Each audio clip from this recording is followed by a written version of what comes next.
Na mtendaji mkuu wa chama, mwanasheria mkuu amezungumza juu ya hasara ya kifedha ambayo chama kimepata, na amezungumzia vile vile kuhusu washirika ambao tulikuwa nao ambao tulilazimika kurudisha fedha.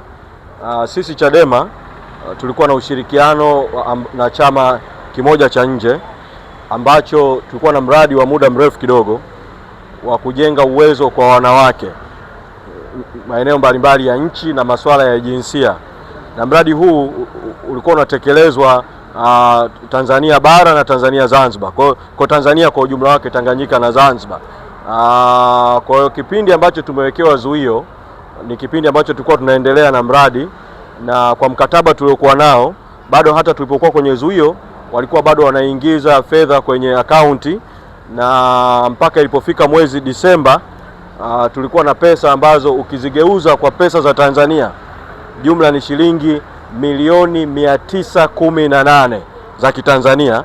Sasa zuio lilipoondolewa, ule muda wa kutekeleza ule mradi ulikuwa umekwisha, tukatakiwa kurudisha fedha hizi ambazo zilikuwa zinufaishe wanawake wa Zanzibar, wanawake wa Tanzania bara katika majimbo na wilaya mbalimbali, kupewa mafunzo na kujengewa uwezo wa kiuongozi na uimarishe madawati ya kijinsia na masuala ya usawa wa kijinsia ndani ya chama.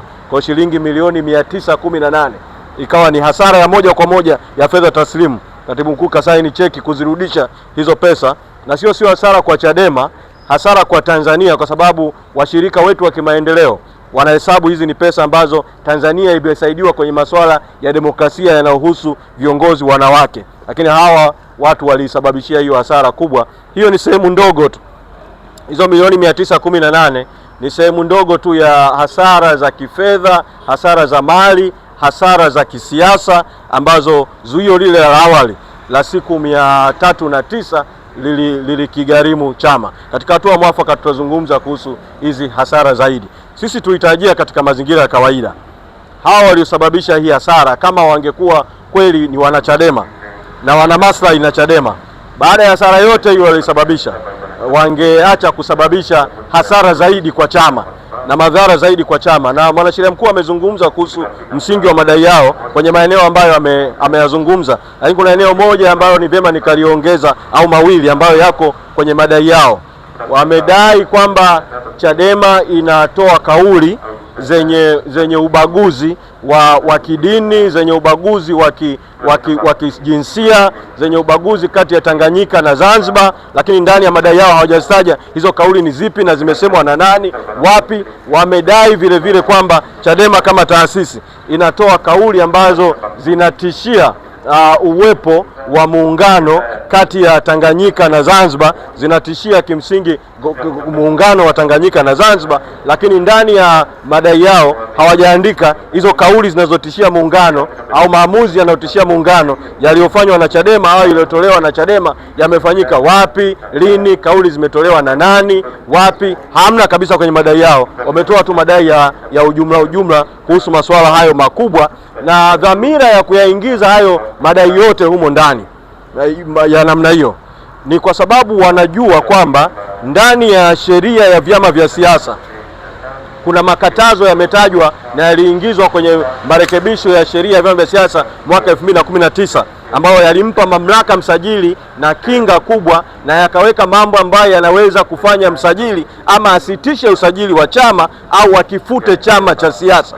Sasa ukiangalia kwa undani madai yao sio masuala ya mali tu na rasilimali. Madai yao yanataka kulenga kutengeneza njia kwa msajili wa vyama vya siasa ama kukifuta chama au kukisimamisha chama. Kwa madai yao kimsingi yanaturudisha kule kwenye chama kuzuiwa kwa siku 309, lakini sasa wanataka chama kizuiwe perpetual, yani kizuiwe milele mpaka yale wanayotaka yaweze kutekelezwa. Sasa mwanachama wa Chadema hawezi kufungua kesi ya kutaka chama kifungiwe milele, kifungiwe kwa muda na kifungiwe milele. Mambo kama hayo hayawezi kutoka kwa mwanachama wa kawaida. Kwa hiyo ninachokisema tu ni kwamba hawa ni wasaliti, na matendo yao hayafanywi na wao peke yao.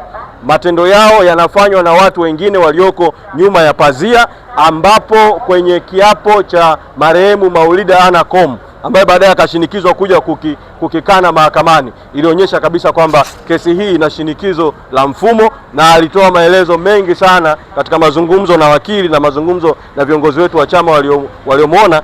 Aliwataja kwa majina mtumishi mmoja wa ofisi ya msajili wa vyama vya siasa kuhusika na hii kesi.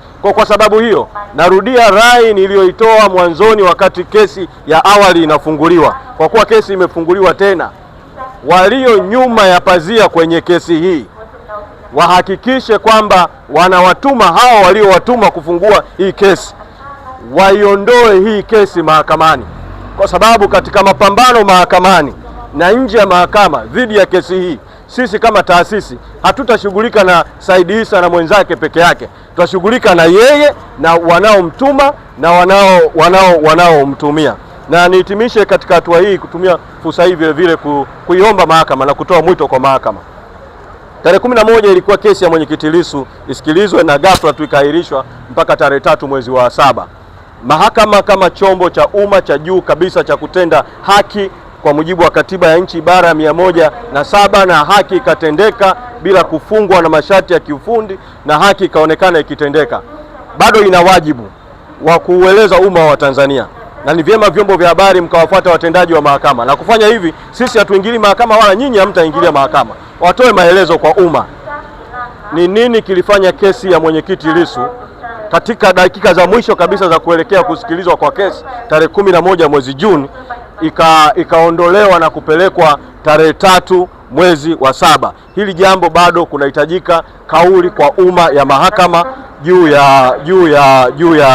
ya jambo hili. Na nimalizie kwa kutumia fursa hii vile kuambia tu wanahabari, tutawaita makao makuu ya chama rasmi kuwaeleza kwamba tunakusudia kuanza operation siku chache. Tulikuwa tunasubiri vile vile hii kesi tuone mwelekeo, hapa imeshapangwa tarehe ya mbele, tutatangaza ratiba ya operation awamu ya pili.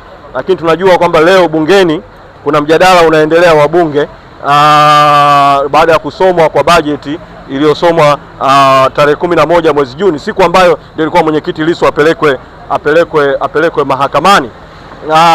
Tutafanya uchambuzi katika hatua mbalimbali juu ya mapungufu ya bajeti ile. Na kwa kuwa mjadala unaendelea leo, ni waeleze Watanzania tu kwamba bajeti iliyosomwa bungeni haina bajeti kwa ajili ya kuanza na kuendelea mchakato wa katiba mpya.